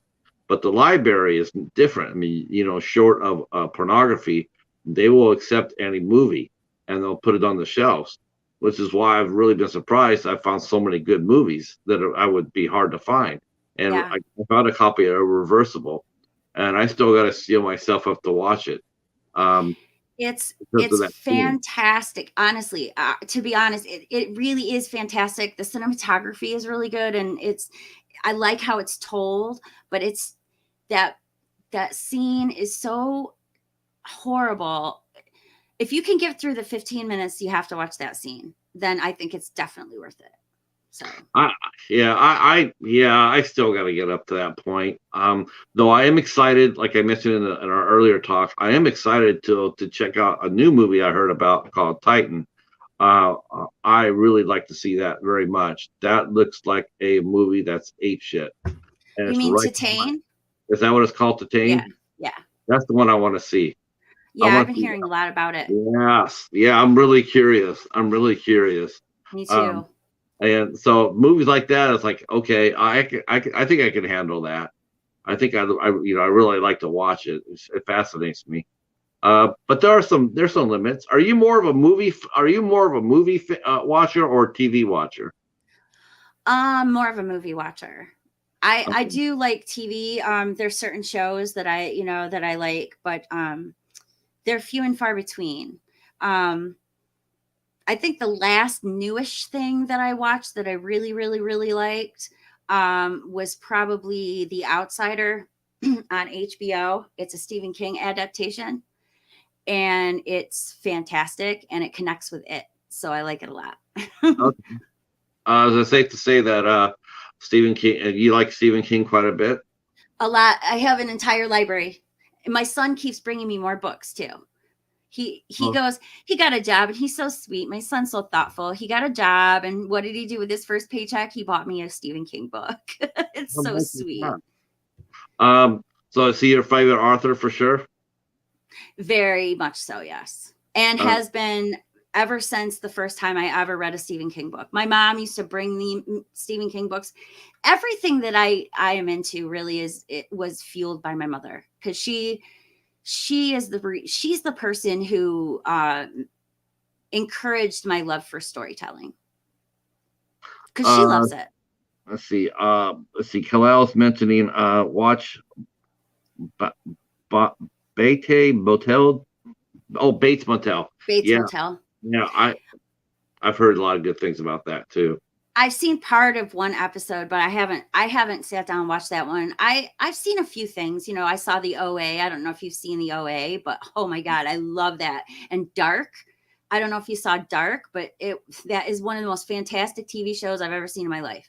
It's right up there with Twin Peaks for me. And I'm Wow. usually not one to like dubbed things, or having to read subtitles too much. That though, I didn't care. It was good acting in spite of the dubbing. And I loved every character. I learned all their names, even though it was really convoluted and complicated. Because I don't want to say too much in case you haven't seen it, because you have to see it yourself. It's so good. I have so many. I have so many. See, I've gotten to be weird about my. Like, I don't have any TV or streaming. I just do straight movies. But I buy the series, buy TV series, and it's pretty much weird. It's like for a lot of series that I won't watch until I get the whole set. It's like once I get it complete, then I can because I like binge watching.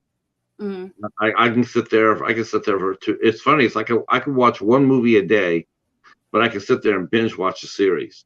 I've I can been binging Seinfeld lately. I love Seinfeld. I hadn't seen the whole thing in a long time. And I was like, you know what? I'm going to binge it. I now have those 3 Funkos back there in the boxes. Those are Seinfeld. How many Funkos do you have? I have 8. 8. That's it. Oh, well, that's not bad. I got 4. This whole collecting thing is like new for me, even though I was collecting a few movies, like, from the year 2000 on up. I was collecting a few movies. I never really got big into it until Region Free. And those guys kind of influenced me to, want to go out and buy more movies and buy more physical media, because I realized, we're going to lose physical media if people don't go out there and start buying it. So, Yeah, I mean, yeah, it's absolutely true. It's like use it or lose it. And the thing is, they're trying to. I guess what I don't like about that is they're forcing it down us. It should be like just put it out there. Some of these stores are just like we're not going to carry it anymore. I know Well, Walmart isn't going to carry movies anymore. My Walmart, I had to go through. I bought so much stuff. I call it rescuing stuff from their bins, because they said they're not going to have. They're only going to sell a small section of movies now. yeah, my Walmarts are on my Target. Like, well, I watch Splash with Ariel, and she's got the when she goes out, she's the only person I know that can go to Best Buy or Target and get a full load. I mean, you walk in, it's a full section. My Best Buy, I haven't been to Best Buy in like forever. I mean, like forever, and I happened to be there because I was doing because Dollar Tree released the Wave. So I said, I'm real close to my Best Buy. I'm gonna go stop by and see what's going on. Now, last time I've been to Best Buy, they had like shelves, of their movies, regular. It's like, okay, that's what I expecting. I did not expect it to be a Ghostland. I was just like, wow, you guys aren't selling anything anymore. It's just like it was just amazing to me. I just never would imagine it. And then my Target is the same way. And it's just like, Yeah. and the thing is that my town is a movie town. The people who live here, they like their movies. And how do I know this?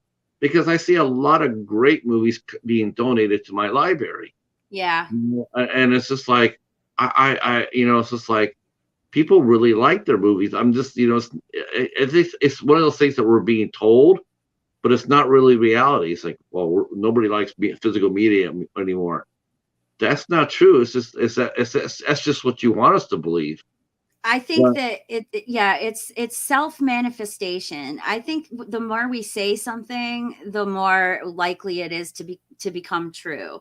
So I don't like it when, people are out there saying, physical media is dying, because to me that means that there'll be some people who hear that and go, oh, well, then I don't have to buy any more movies. And that's bad. I think that's bad. So I always try to encourage everybody to go out there and, buy physical media. Um, I no longer buy music. I really wish that I, could, but nobody sells CDs anymore, and downloading music. I don't have iTunes anymore. I don't download music anymore. I know my son does somehow, but I don't, beats me how he Yeah, does it. I actually had for a present I got my first iPod, and it was like, oh, it's awesome, and I used to use it. I used to use it to, not that much, but I downloaded some songs, and then when my wife got sick, I downloaded all her favorites, so she would have something to listen to during chemo and radiation. Mhm. And but then Apple comes by and says, we're not going to be supporting it anymore. Yeah. So yeah, we're not going to support it, and it's going away. And before you know it, I mean, I knew a guy who actually he had actually bought and collected like 7 or 8 thousand songs, and they wouldn't support it, and it went away, and he Yeah. lost everything. It's like it was lost in the cloud. It's like that sucks. That's why I made sure that I downloaded them all onto my computer. It wasn't in a cloud anywhere. I downloaded all those songs. So they are all in my computer library. And I also put them on a 16 gig iPod. So I still have my 16 gig iPod. I actually have right here, I have an iPod or whatever the heck these are called. These little ones, you know? The mini pods. Yeah, I have two of these around the house. I have a couple different iPod generations, and I still use my pink one quite often. That's my big one, and that's got 16 gigs on it, and it's got pretty much everything I own on it. So, So since you love to sing so much, but what's some of your favorite music that you like to listen to? what I like to sing and what I like to listen to are different. Um, I like to listen to. I'm more of a heavy metal, emo kind of person. I like Marilyn Manson, Rob Zombie, um, My Chemical Romance, Paramore. Um, uh, Paramore's recorded. They're releasing a new record after 5 years. yeah, Glad yeah. to hear it. I like them. Tool. Tool is huge. I love Tool. I love how smart those guys are. I really like Tool. But what I sing, They're boring as hell at live. I swear. I tell people all the time. You want to fall asleep at a concert? Put on Tool. yeah, Oh my God. There's no.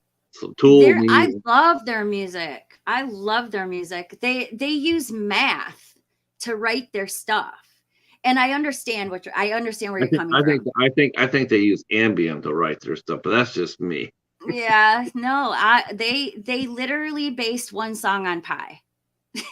So, I mean, it's pretty intense. I really really like their stuff. And I like the fact that it's different and changes tempo quickly, and it's interesting, Um it's not something I can listen to all the time, but I do. When they come out with a new album, I get very excited. I really do like their stuff.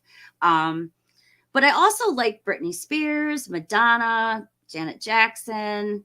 Um, I kind of have a wide range. I even like some classical music. I'm big on Mozart. I really like Mozart a lot. So I listen to a lot of different things, but when it comes to singing, I have a very specific type of voice. And a lot of times people would compare me to Susanna Hoffs of the Bangles, Uh um, oh. Madonna. Uh, That'll spark Hobbs again. uh, Hobbs is a huge Susanna Hoffs fan. awesome. Uh, let's see, Math Rock. Yeah, Tool is fantastic. I've seen Tool. I've seen Tool play 3 times, and I learned my lesson after the first time, and I brought a pillow for the next 2 times. I I'm saw them. jealous. I saw them open up for Rollins band, and I'm not even kidding you. We're standing there when they were playing, and it was like you said, it was like heavy metal emo. There's people trying to start a pit. They're trying to, but failing. but Rollins Band came on, and the first two notes, and it was on. It was on like Donkey Kong, and there was a group of us, like about 100, 150, just like it's like a little hurricane. And but no, I mean, I know I get people. I appreciate what they do. I appreciate people for what they do, but yeah, I just find them horrifically slow. I like my music a little bit quicker. Uh, Yeah, I mean, I have wide range. I like mostly though, I if I'm going to be listening to music, I like stuff like, Corn, uh Good. Rob Zombie, Marilyn Manson, a lot of stuff that I have playing in the background will end up being music that's high paced, fast paced. Weezer. I absolutely love Weezer. Booked And them all my before. favorite of their songs are the harder ones, so. Booked Weezer before they were anybody. But I knew they were going to be popping.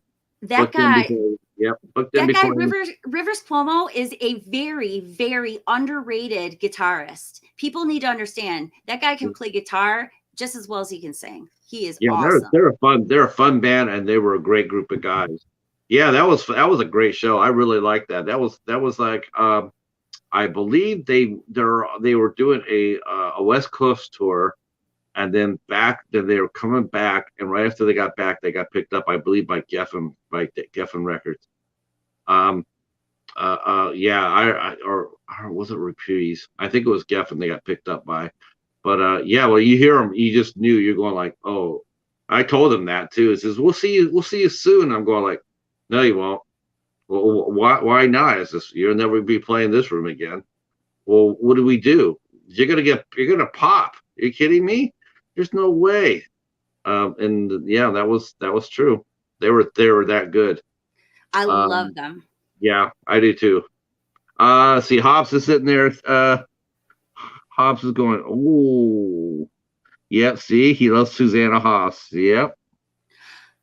Yeah, Hobbs, we were talking about me doing collection videos, and I do plan to. I do have quite an extensive collection now, not as big as the guys. I mean, all the guys I do region free with, those guys are nuts. They got they got like 500 movies all behind them all the time. Oh, Um, right. I don't have that many, but I do have some really good ones in my collection. I think people would be interested in seeing pretty much what I do have and what I don't have. So Yeah. If that is, did they ever do collection videos on Region Free? they do their separate ones on their own channels. Yeah. Oh, there's own ones. Okay. Mhm. How often does Region Free how often do they go up and how many, I mean, how many times do you go up a month? Do they have like show? Is It's it a weekly show? it's twice Like a month on Thursdays, every other Thursday. Um, I was on a lot more last year than I have been this year, and that's my own fault because I mean, it's not like I haven't been told, hey, we're doing a show. It's just that I haven't been feeling well and I'm fighting, with my disease a lot, so I haven't wanted to participate as much because it does take a little bit out of me because I do have to come up with a topic every time. I oh, can't yeah. just it's not free like like when I went on coffee time, it was every Sunday and I didn't have to have a topic. It was just free flowing conversation. Right. Um but this is more structured. Region free is more structured. Uh, So I do have to have something to talk about. what do you like better, freestyle or structured? I think I prefer freestyle, but I do like a little bit of structure just so I can have a little bit of guidance. So I think Yeah. I like it in between. Yeah, I think yeah, that's me too.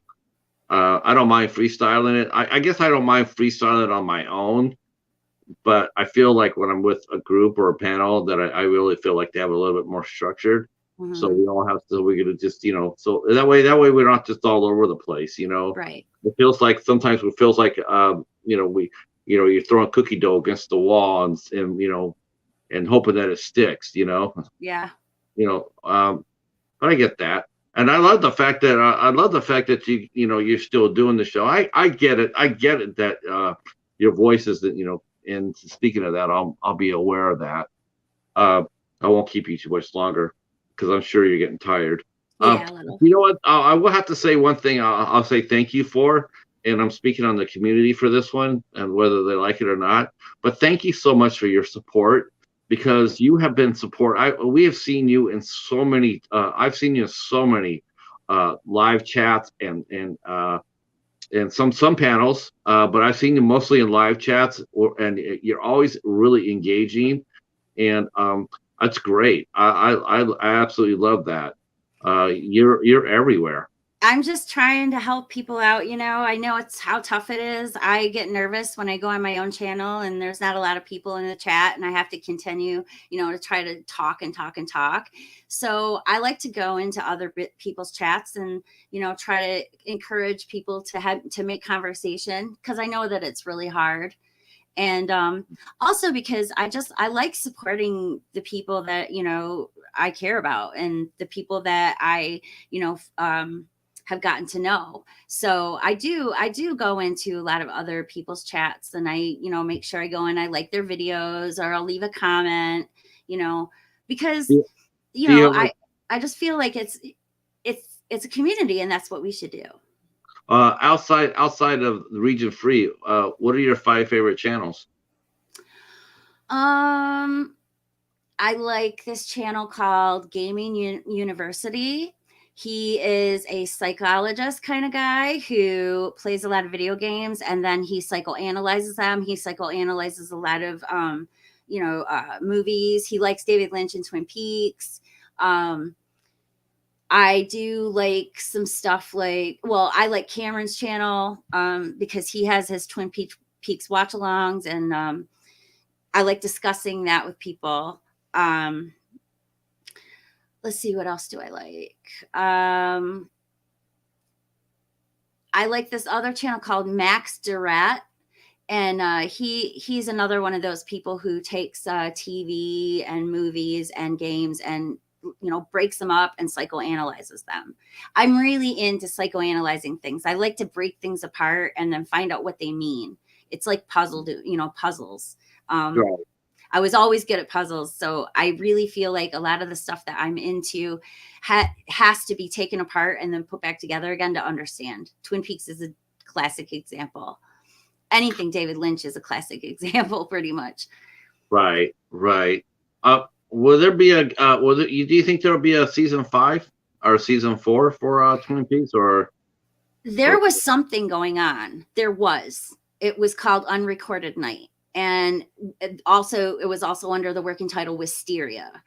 I don't know what happened, but I think it might have something to do with COVID. But they are no longer in production. They were, though. And I know for a fact because I got this from a very good source. So I know for a fact that there was something going on. I don't know if it was Twin Peaks related. People made it seem Twin Peaks related. There was a lot of hints out there that it is Twin Peaks related. But we aren't going to get that now. So if we do, maybe he'll start it back up in the future. But as of right now, I don't think we're going to get anything. And if somebody was brand new to David Lynch and his projects in his his library, body of work, what would be the 3 most that you would tell them to watch? If I hadn't watched a single David Lynch movie, which 3 would you recommend first? I would recommend Mulholland Drive, Lost Highway, and probably Firewalk with Me, but not necessarily. I might go Blue Velvet instead of Firewalk with Me, or even Wild at Heart, because those 2 are less take apart and put back together. They're kind of linear. Also, he did this really great movie called The Straight Story for Disney. And that movie is literally the straight story. I mean, it starts straight. It's linear through the whole thing. And it's about a man who finds out his brother's dying. So he takes a lawnmower to go see his brother. And it's all about his travels. And it's fascinating. And it's such a good movie. It's got Sissy Spacek in it. I like that. Yeah, I had Farnsworth. He was the star of it. Yeah, unfortunately. Richard Farnsworth. Yeah, unfortunately, he committed suicide after that movie. Oh no. You know, I don't. Yeah, it was a real shame. He was a really good actor too. But I'm not going to end that on a down note. Let's see. Hobbs is still talking to Susanna Hobbs here. I still have to watch. I picked up Lost Highway. I did pick that up. I have not watched Blue Velvet. I have not seen Blue Velvet, which is surprises me actually, considering. But I have not seen it. Let's see. It's fantastic. Yeah. It Do is. you think it's safe to say that David Lynch is our David Cronenberg? I like David Cronenberg all on his own, so I don't really compare those two. No, David Lynch is he's got way more meaning behind what he's doing. He's got the way he tells things is way more surreal than Cronenberg. Cronenberg is sort of like in your face, look at this guy turning into a fly, or look at these people who, think they're in reality when really they're in a game and they're making a gun out of fish guts. It was gross, Oh, yeah. Makes sense. Yeah, Yeah, that was a fun existence. movie. That was a Yeah. fun movie. I love that movie. I love it. I love that movie.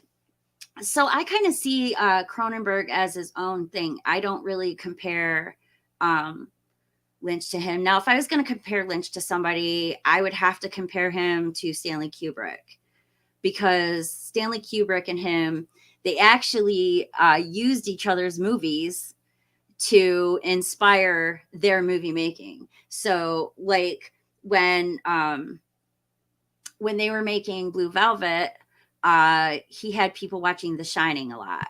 David Lynch did, all his cast people. When Kubrick was making The Shining, he had them watching Eraserhead. So they kind of had this relationship going, and I think they influenced each other quite a bit. Yeah, I can see that. Yeah, I can see that. Yeah, Eraserhead's a trippy movie. it is. Um, so last question for you. What do you want to do with your channel in this year? I mean, Haas mentioned collection videos. I know that you would have to break down your collection a little bit so as not to overstrain. Right. I'm Still, going to do like 5 at a time, I think. 5 okay, movies at a time. that'd be a good thing. Yeah. They get you back out and running. Mhm. And hopefully you feel much better. Yeah, it's one of those diseases that you don't look sick, you don't look outwardly sick, but you really you feel like shit every day, you know? No, So basically, I have to grin and bear it. And with my attitude, the way that I am, that's the only way I know how to handle it. It's kind of the same way that I handle, being in labor with my son. The nurses loved me. You know why? Because I wasn't swearing at them and I wasn't yelling at them. right. A lot of the woman in the room next to me was swearing and just yelling and screaming, and I was just calm. It's it's all in how you handle everything. It's all in how you handle the world and perspective. I remember the very first time I ended up in an ER room. I had cut my foot on a piece of glass. Ooh. And so I'm inside the ER and I'm getting ready to have stitches. And, I'm just like totally nervous by it. And some guy came in and he had wiped out on his motorcycle and he had broken his leg. Oh. And he was sitting over there and he was just like, he was in so much pain. And they were trying to stabilize him and whatnot. And I remember that. And I was really young. I was like maybe 13 when this happened. And I said to myself, says, I can't make any noise. I can't make any noise because I'm not hurt nearly as bad as that guy over there is. And it Yeah. would be really bad form to make any noise, you know. And so I got my stitches and it hurt like hell. I think I got like 6 or 7. It hurt like hell. I never had anything like that before. I never hurt like that before. And I was like, there's 2 things I thought of when I was sitting there going like, 1, don't say a word, don't say a word, and 2, never get stitches again in your life.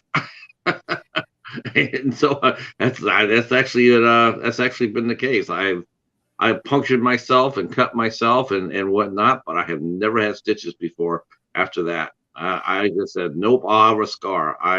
Because jabbing a needle inside of an open wound is not my Uh-huh. idea of fun. Yes, I've had stitches once. It was on my knuckle. I was at work. I used to work at Walmart in the Tire and Lube Express, and believe it or not, and I was putting away oil one night, and I knew how to do the box cutter. I'm not an idiot. I don't know why I did this, but I held my hand in the wrong position, and I literally watched myself just cut Mm. myself, and I was like, and then I bent my finger like this, and I saw my bone, and I Yeah. started to freak out because Mm. I was like, "Oh my god, I'm gonna have to go to the hospital now." And I've never had stitches. I'd never broken a bone. I'd never been in the hospital much, except for like I got asthma, so I had to be in there one time for like asthma because it was so bad. That's literally about it. So I had to go in there, and I wouldn't even let them touch me until my dad got there. And I'm like 27, so so I was like, you're not touching me till my dad gets down here. He thought it was funny. And so when he got there, he starts telling me, "Hey, Jamie, they're cutting skin off your finger."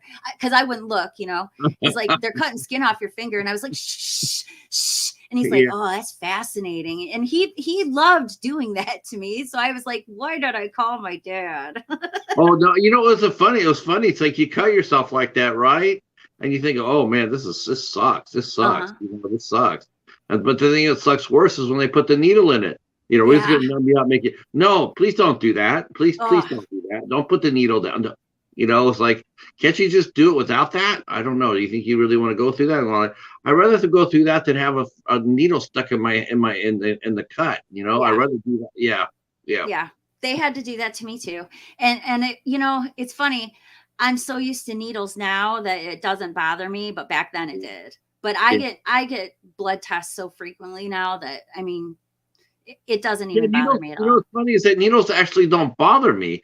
As far as like I've given blood several dozen times, over the course of my life, and been poked and prodded, and you always get your vaccines or your booster shots or stuff like that.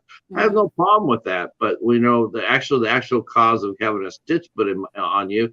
We're gonna this will make you feel better, and it's just like it's not making me feel better at all. Mm-mm. It's like why can't we just can't you just put a butterfly on it? And no, sir, that's a pretty big cut. Yeah.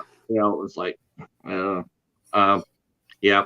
Uh, well, I tell you what, that'd be a fun way to end this thing. Um, I'd like to thank you for coming out and hanging out with me for a couple hours. I'd like to thank the chat for coming out and hanging out. I had a lot of fun getting to know you a lot better, and thank you so much for your support, and it's always a pleasure to see you inside a stream or another chat or another show. I think you add a lot of class and elegance to the proceedings, and just thank you so much for being you. And Thank you for having me. I really enjoyed this, and I didn't know what to expect. I was like, "Oh boy, 8 questions. What's he's going to ask me?" But I really enjoyed myself. So thank you. And plus, it gives me a little exposure.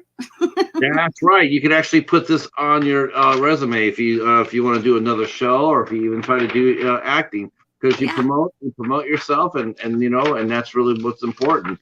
Um, yeah, we're going to be talking about that on Saturday too. Leo had a very he was very he had a lot of interesting things to say about that, which we'll talk about on Saturday. Before I let you go, it's time for the calendar. Um, Gosh, I just remember I got to contact my buddy here. So we have 2 more shows this month. Tomorrow night we have our friend Stephen Foster will be here.